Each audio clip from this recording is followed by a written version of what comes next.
Buenas noches, hermanos y amigos. Qué bueno volver a encontrarnos en otro miércoles, en este espacio, en mitad de la semana. Damos gracias a Dios porque Él nos ayuda y nos da la vida y nos da el sustento y nos da todas las cosas, como dice la Escritura.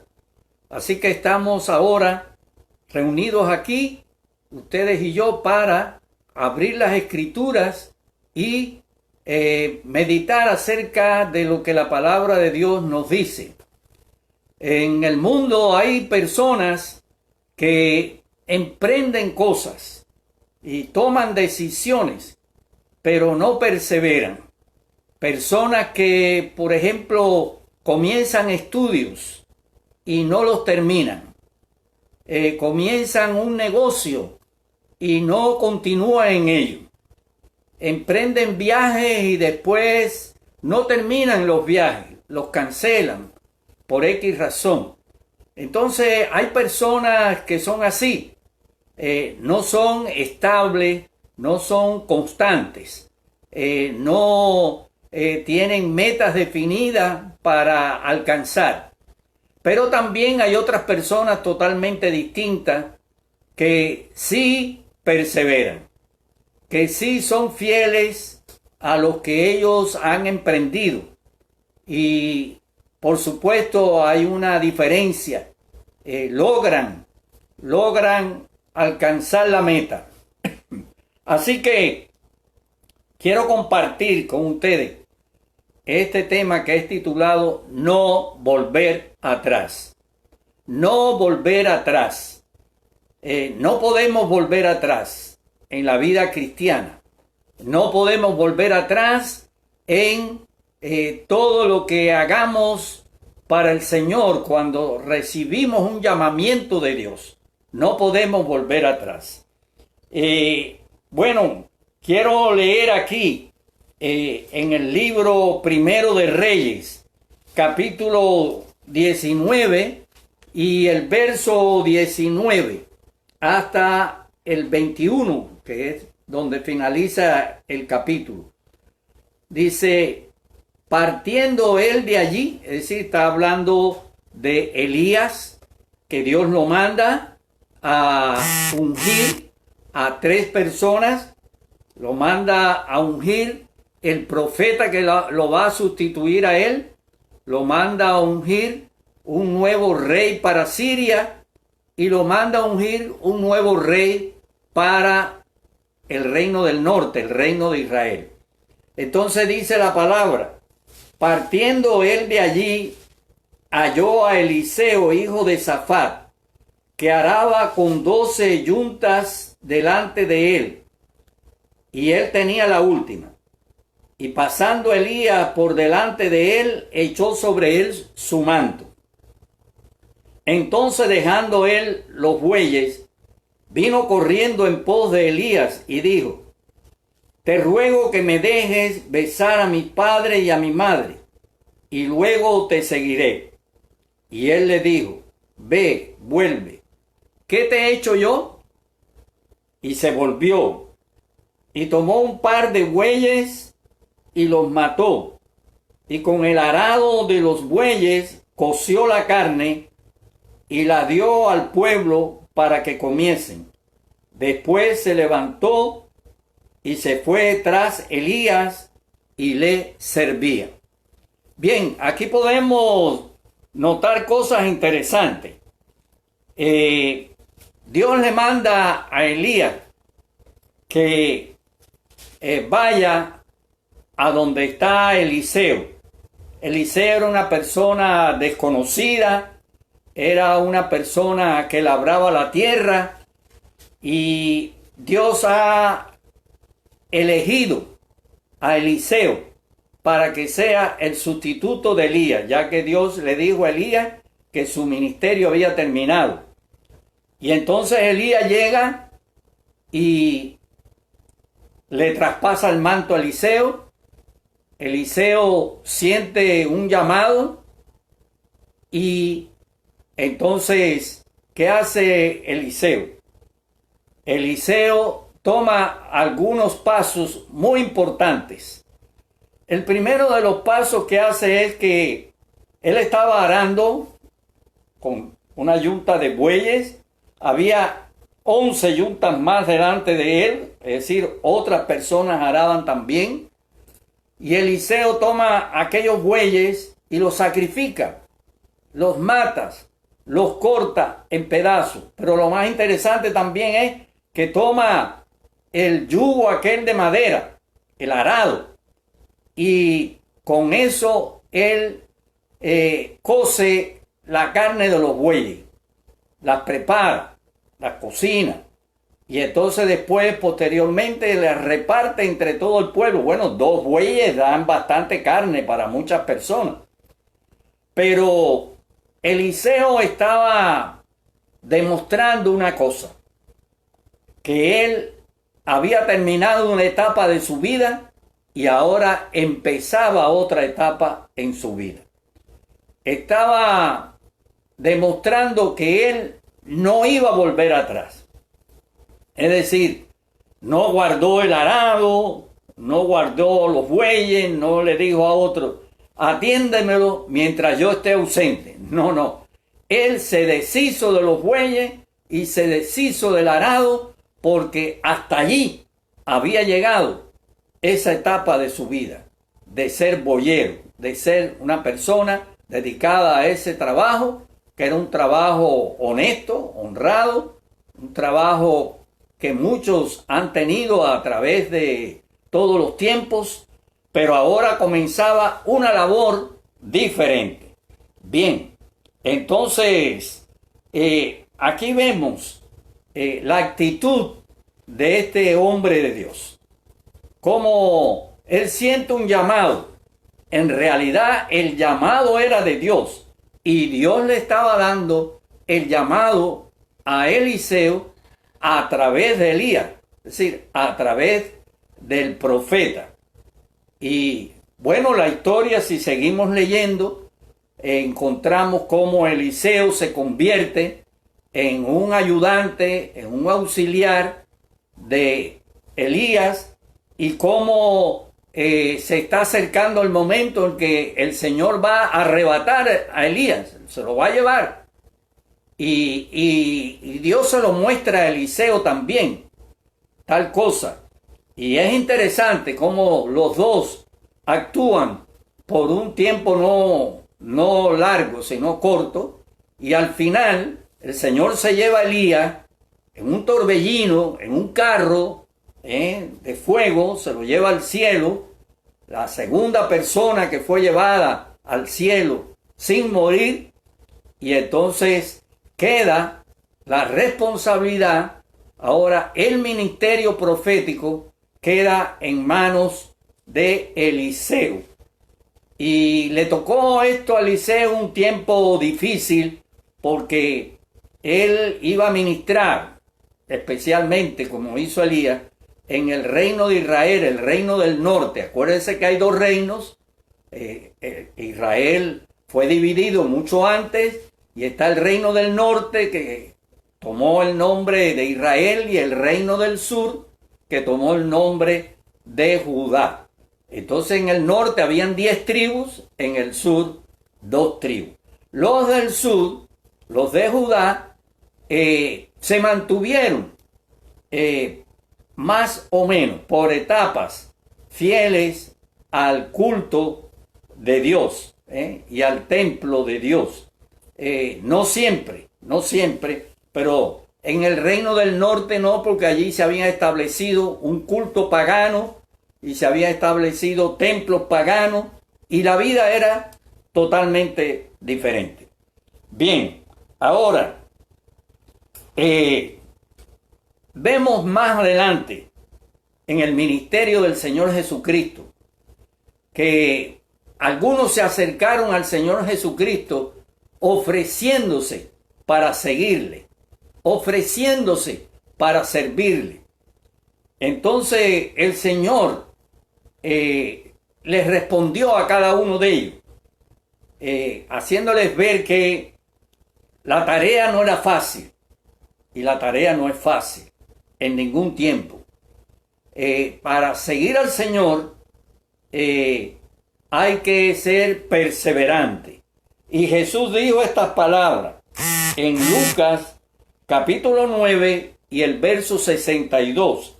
Y dice Jesús: ninguno que poniendo la mano en el arado mira hacia atrás es apto para el reino de Dios. Así que qué interesante que el Señor vuelve a tomar la figura esa del hombre que está arando. Eliseo estaba arando y fue llamado. Y entonces irrumpió con todo aquello.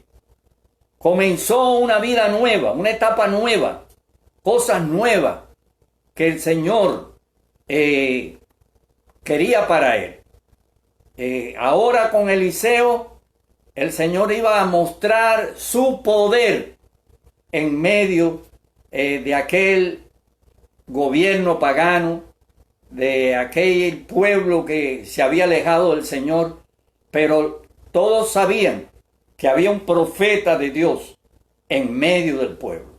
Y se hicieron milagros, se hicieron sanidades, se hicieron maravillas a través de la mano de Eliseo, que era el poder de Dios manifestándose a esa nación. Pero bien, el Señor dice que ninguno que pone la mano en el arado y mira hacia atrás es apto para el reino de Dios. Bueno, Dios nos llama. Dios nos llama, primero que todo, Dios nos llama a salvación. El llamado está hecho. El llamado está hecho para todas las naciones y para toda la gente. Somos llamados para creer, para arrepentirnos de los pecados, para comenzar una vida nueva, para un nuevo nacimiento. Somos llamados y perseverar en ese llamamiento. También dentro del llamado de Dios está el llamado a realizar determinados servicios. Hay ministerios, pastoral, de evangelista, ministerio profético, ministerio de servicio. Hay muchos ministerios, hay muchos servicios para servir al Señor. Pero esos llamados, todos somos llamados y todos debemos servir, aunque no estemos sirviendo al Señor a tiempo completo. Aunque tú tengas tu trabajo, seas una ama de casa, sea un hermano que tiene un trabajo, que tiene un negocio, sea un estudiante, todos tenemos la responsabilidad de servir al Señor de acuerdo a los dones y las capacidades que hemos recibido de Él. Entonces, ¿pero qué sucede? Dios quiere personas firmes, personas seguidores fieles que no abandonen su camino, que no abandonen su camino, que realmente cuando comenzamos en la vida cristiana perseveremos a través del tiempo, a través de los meses y los años, y las circunstancias y las adversidades, y aquellos que se nos enfrentan, y todas las situaciones que puedan venir, pero perseverar. Recuerdo que en una ocasión, narra los evangelios, que cuando Jesús enseñaba, muchos de los que habían tomado la decisión de seguirle, de ser parte de sus discípulos, no de los 12, pero acuérdense que Jesús tenía cientos de discípulos. Y entonces muchos de esos consideraron que era muy fuerte la palabra que Jesús le daba y lo abandonaron, se fueron. Es decir, dejaron de ser seguidores del Señor y dejaron el camino del Señor. Y tanto fue así que en una ocasión Jesús le dijo a los 12, ¿queréis vosotros iros también? Y ahí es cuando Pedro le dice, Señor, ¿a dónde iremos? ¿A quién iremos? Solo tú tienes palabras de vida eterna. Es decir que ellos entendieron que si dejaban al Señor, ¿a dónde iban a ir? Bueno, hay en la historia, hay un episodio acerca de la conquista de México, cuando se estaban dando los pasos para la conquista de México. Y la persona que encabezó la conquista de México fue Hernán Cortés. Y este hombre, lleno de ambición, lleno de ese afán de poder y de ser nombrado, él quería ser nombrado virrey, que el rey de España lo nombrara virrey allí, nunca lo logró. Sí le dieron un título, pero nunca logró eso de ser el virrey. Pero había el temor de que muchos de los hombres de Hernán Cortés regresaran a Cuba, que era de donde habían salido, y regresaran a España. Y ante ese peligro que vio Hernán Cortés, él envió una nave para España a llevar cierta mensajería y cierto informe. Pero las otras naves que quedaron, yo siempre había oído que Cortés las había quemado. Y de ahí viene esa expresión de mucha gente, de quemar las naves. Pero no, volví a leer la historia, perdón.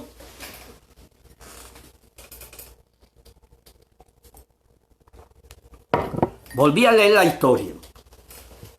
Y la historia no me dice que Cortés quemó las naves. La historia me dice que las horadó, le hizo hoyos a las naves para que las naves se hundieran y las volcó. Posteriormente, mucha de esa madera le sirvió para otras tareas. Pero ¿cuál es la enseñanza? No volver atrás. No volver atrás.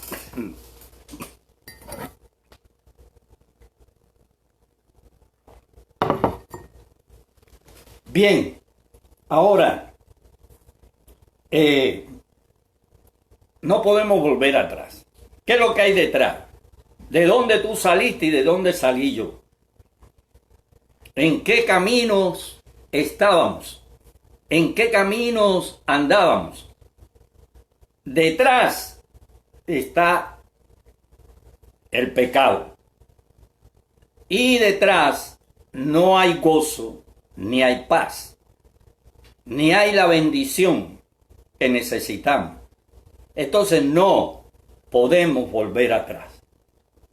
Dice un coro: el mundo nada tiene que me pueda brindar.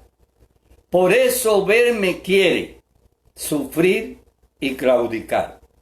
Oh Salvador, te pido que fiel yo permanezca. Por ti yo me decido, si perezco, que perezca. Entonces, no podemos volver atrás. Hay un coro que se ha cantado en las iglesias hace años y hay algunas versiones de ese coro y están allí en YouTube. Podemos ver videos con este coro, muchos lo saben, que dice: he decidido seguir a Cristo. He decidido seguir a Cristo. No vuelvo atrás, no vuelvo atrás. La historia de este coro aparece en varios videos y la podemos encontrar allí en YouTube. Si usted no la ha visto, la historia, y que no es larga, es corta, yo lo invito a que vea esos videos. La historia del coro He decidido seguir a Cristo. Una historia emocionante, una historia de sacrificio, una historia de entrega, de fidelidad, de muerte, pero también una historia de victoria. Así que nosotros no somos de los que retroceden. Dice el autor del libro de Hebreos, allí en la palabra de Dios. No somos de aquellos que retroceden, sino de los que perseveramos para salvación. Tenemos la salvación porque la salvación es un regalo de Dios y es un regalo por fe. Así que cuando creemos en Jesucristo como nuestro Señor y Salvador, encontramos el perdón de los pecados, se nos regala la vida eterna y venimos a formar parte de la familia de Dios. Así que ya lo tenemos, no es que lo vamos a tener al morir o a X cantidad de años, no, ya lo tenemos, es una realidad. Primera de Juan dice, el que tiene al Hijo tiene la vida, el que no tiene al Hijo de Dios no tiene la vida. Pero nosotros tenemos que ser perseverantes, no volver atrás. Hay que matar los bueyes, como Eliseo. Hay que usar, ¿verdad?, aquella instrumento, aquella herramienta, que era el arado. Y hay que, entonces sí, con eso quemar, ¿verdad? Y como hizo él con los bueyes. Hay que hundir las naves. Hay que romper con el pasado. Hay que romper porque nuestra vida, nuestra decisión no tiene marcha atrás. Seguimos con Cristo. Y seguimos con Cristo triunfantemente. Es para ser vencedores y más que vencedores a través del Señor Jesucristo. En los hombres de la Escritura, hombres y mujeres del Antiguo y Nuevo Testamento, ellos, aquellos que triunfaron, aquellos que realmente tienen un modelo y una palabra para nosotros, fueron personas perseverantes. Y a través de la iglesia de todos los siglos y hasta nuestros días, también hay muchos, cientos, miles y más que han sido perseverantes y que no importa las dificultades, no importa la escasez, la pobreza, la oposición, la persecución, han seguido al Señor, han sido fieles al Señor. Así que mi hermano, mi hermana, te exhorto para que tú pongas la mano en el arado, que es una figura, pon la mano en el arado. Un día la pusiste, no vuelvas atrás, no mires atrás, mira hacia adelante. Ahí delante, ¿quién está? El Señor Jesucristo. Él es nuestro guía, Él es nuestro modelo, Él es el todo para nosotros. Así que por lo tanto, que otros puedan ver en nosotros ese ejemplo de perseverancia, de fidelidad, de obediencia al Señor. Que Dios les bendiga. Vamos a orar. Padre nuestro que estás en los cielos, en este momento te damos gracias por el ejemplo de Eliseo al recibir el llamado y cómo rompió con su vida anterior, con sus compromisos anteriores y fue fiel a ti y comenzó una nueva vida, un nuevo ministerio para, Señor, engrandecer tu nombre. Te ruego, Señor, por cada uno de mis hermanos y mis hermanas que escuchan esta palabra y que un día comenzaron el camino de la fe, el camino del Señor Jesucristo, el camino ascendente, el camino de la vida eterna, que puedan perseverar, no desmayar, no descansar, no defraudar, que tú les ayudes a cada uno, Señor, y que otros puedan ver ese ejemplo en nosotros y puedan seguir estas pisadas. Ayuda a cada hermano, cada uno que tiene una responsabilidad en las iglesias, que tiene, oh Señor, un ministerio en iglesia, a los pastores, a los misioneros, a los evangelistas y a todos los que te sirven en diferentes ministerios, con los niños, con los jóvenes, con adultos, con discapacitados, con ancianos, en todos los sentidos, Señor. Que tú les puedas ayudar y que tú, Señor, puedas ver los frutos de esas labores. Oramos en el nombre de tu Santo Hijo Jesucristo. Amén y amén. Siento mucho no poder dar los saludos que siempre doy al terminar esta presentación. Estuve tratando de hacerlo y tuve dificultades allí para que ellos aparecieran y encontrar los nombres de cada uno, pero queda pendiente, lo haré. Ese es mi propósito, aprovechar y saludar a cada hermano, a cada hermana, aquí en Cypress, en Texas, en la Florida, en New Jersey, allá en Puerto Rico, en Cuba, a veces Nicaragua, otras veces España, Italia y otros lugares que tenemos constancia de que pueden ver y pueden participar con nosotros en esta presentación. Que Dios los bendiga abundantemente y tenga un bendecido próximo fin de semana. Amén.